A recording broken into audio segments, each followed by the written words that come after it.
లేనిదే చలనం లేదు, స్త్రీ లేనిదే గమనం లేదు, స్త్రీ లేనిదే జీవం లేదు, స్త్రీ లేనిదే అసలు సృష్టే లేదు.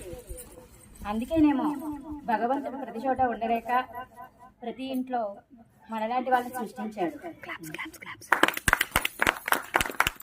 ఇంటికి దీపం, కంటికి రూపం, ప్రేమకి ప్రతిరూపం అమ్మ అంటే మనమే. అమ్మలా లాలించి, భార్యలా ప్రేమించి, సోదరిలా దీవించి, అందరి కోసం పరితపించే అమ్మకి మనం గౌరవించాలి.